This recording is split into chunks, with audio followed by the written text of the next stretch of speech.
Hi hello welcome to Tamil movie reviews. இன்றைக்கி நம்ம எந்த படத்தை பற்றி பார்க்க போகிறோம், ஒரு தமிழ் ஆக்ஷன் ட்ராமா மூவி பற்றி பார்க்க போகிறோம். படத்தோட பேர் வந்து ராயன். ஸோ இந்த படத்தோட டேரக்டர் யாருன்னா தனுஷ் தான் வந்து பண்ணியிருக்காரு. இந்த படத்தோட டேரக்டர், ரைட்டரும் வந்து அவர் தான். ப்ரொடியூஸ் பண்ண வந்து கலாநிதி பண்ண சன் பிக்சர்ஸ் வந்து பண்ணியிருக்காங்க. அதே மாதிரி சினிமாட்டோகிராஃபி ஓ பிரகாஷ், எடிட் பண்ணது வந்து பிரசன்னா ஜிகே, மியூசிக் பண்ணது வந்து நம்மளோட பெரிய பாய் ஏஆர் ரஹ்மான். அப்புறம் வந்து இதை ரிலீஸ் பண்ணது வந்து ஜூலை மாதம் வந்து ரிலீஸ் பண்ணியிருக்காங்க. நான் இப்போ தான் போய் பார்த்தேன்.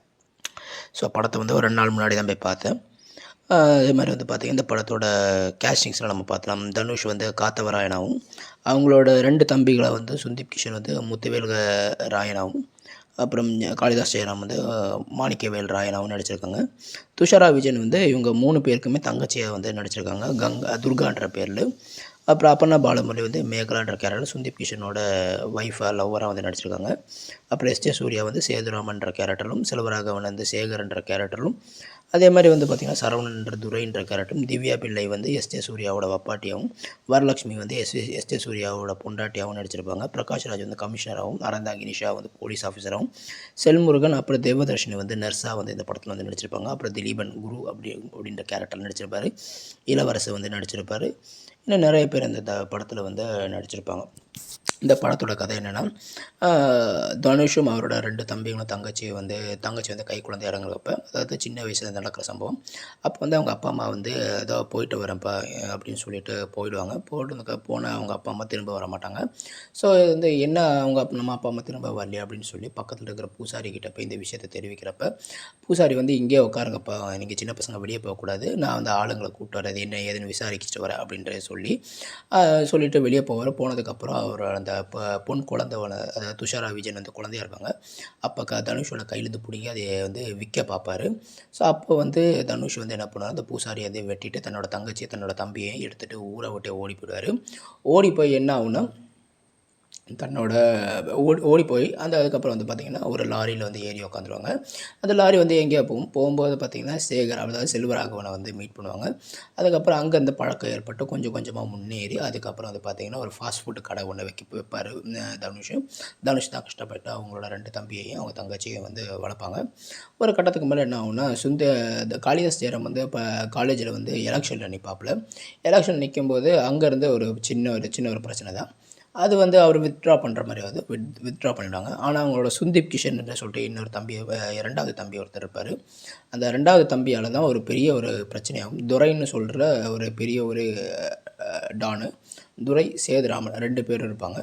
அந்த துரைன்ற அந்த டானோட பையனை வந்து குத்தி போடுற மாதிரி ஒரு சூழ்நிலை ஏற்படும்போது அதை எப்படி டேக்கிள் பண்ணாங்க, அதுக்கப்புறம் அடுக்கடுக்காக என்னென்ன பிரச்சனைகள் வந்து அதை சுற்றி விஷயங்களை வந்து பிரச்சனைகள் எப்படி வந்து தனுஷ் வந்து தப்பிச்சாரா இல்லையா, அதுக்கப்புறம் வந்து அவங்க தம்பிகளை அவருக்கு எதிராக திரும்பின மாதிரிலாம் கதை போகும்.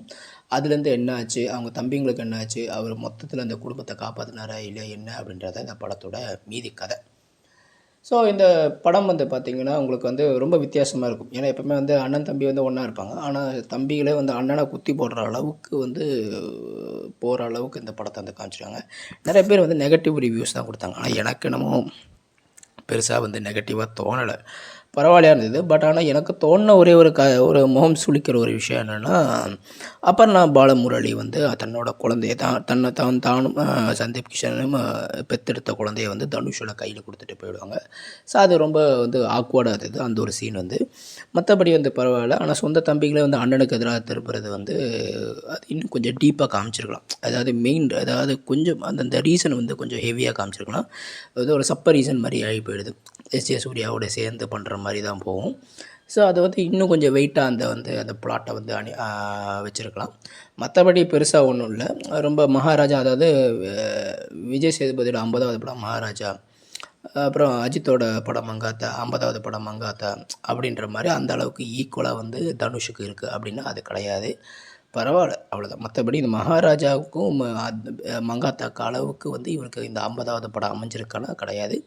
ஸோ 50வது படம் பார்க்குறதுல ஒரு படமாக பார்க்கும்போது ஓகே, இட்ஸ் ஃபைன், அவ்வளோதான். மற்றபடி ரொம்ப பெருசாக பேசுறதுக்கு அளவுக்கும் இல்லை, ரொம்ப மொக்கன்னு சொல்கிறதுக்கும் அளவு இல்லை. ஒரு ஆவரேஜ் மூவி தான், பார்க்கலாம். ஆனால் நிறைய பேர் இந்த படத்தை போட்டு அடி நடிச்சா மிக்சட் ரிவ்யூஸ் தான். ரொம்ப அடிக்கலை, பட் மிக்சட் ரிவ்யூஸ் தான். ரொம்ப அடித்தது வந்து என்னென்னா, இந்தியன் 2 தான் போட்டு பொழந்தானுங்க.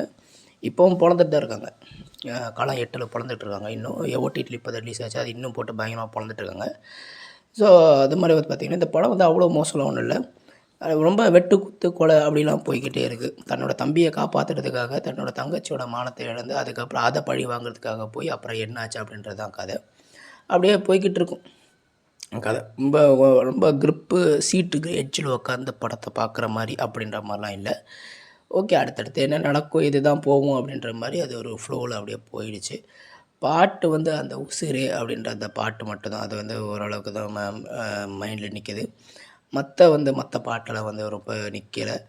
முக்கியமாக வந்து இந்த சந்தீப் கிஷன் அப்புர்ணா பாலமுரளி ஒன்றா சேர்ந்து வர சீன்ஸ்லாம் கொஞ்சம் இரிட்டேட்டிங்காக இருந்தது. மற்றபடி வந்து பரவாயில்ல. துஷாரா விஜயன் வந்து அளவுக்கு எவ்வளோ தேவையோ அது மட்டும்தான் பண்ணியிருக்காங்க. ரொம்ப பெருசாலாம் இல்லை. காளிதாஸ் ஜெயராமும் அதே மாதிரி தான். அதே மாதிரி முக்கியமாக இந்த துரைன்ற கேரக்டரில் வர சரவணனும் சூப்பராக வந்து பண்ணியிருப்பாப்புல. அவரும் வந்து அவ்வளோ பெருசாக வந்து ரொம்ப இதுவாக காமிச்சிக்காம கரெக்டாக மாட்ரேட்டாக பண்ணியிருப்பார். ரொம்ப நல்லாயிருக்கும். அறந்தாங்கி நிஷா இந்த படத்தில் பார்த்தப்போ ரொம்ப சந்தோஷமாகவும் அதே சமயத்தில் வந்து ரொம்ப ஆச்சரியமாகவும் இருந்தது. பரவாயில்ல அப்படின்னு நான் எதிர்பார்க்கல இவங்க இந்த படத்தில் இருப்பாங்கன்னா. பிரகாஷ் ராஜ் அவரோட வேலையை கரெக்டாக வந்து பண்ணியிருக்காரு. ஒரு கமிஷனராக ஒரு போலீஸாக எப்படி சிந்திப்பாரோ அந்த மாதிரி இந்த படத்தில் கரெக்டாக பண்ணியிருக்காங்க. ரொம்ப சீட்டட்ஜு ரொம்ப இது அப்படி இப்படிலாம் கிடையாது. எப்போ போல ஒரு ஆக்ஷன் படம் தான். பழி வாங்குறது சொந்த தம்பியை என்ன ஒரு ட்விஸ்ட்டுன்னா சொந்த தம்பியை அண்ணனுக்கு எதாவது திரும்பிடுவானுங்க, அவ்வளோதான். அது வந்து நல்லா தத்ரூபமாக காட்டணும். பட் அது இன்னும் அதுக்கான ரீசன் அந்த தம்பிங்க வந்து அண்ணனுக்கு எதிராக திரும்புறதுக்கான அந்த ரீசனை வந்து கொஞ்சம் ஹெவியாக காமிச்சிருக்கலாம், அவ்வளோதான். மற்றபடி சினிமாட்டோகிராஃபி இதெல்லாம் வந்து ஆவரேஜ் தான், எல்லாமே ஆவரேஜ் தான். 5க்கு வந்து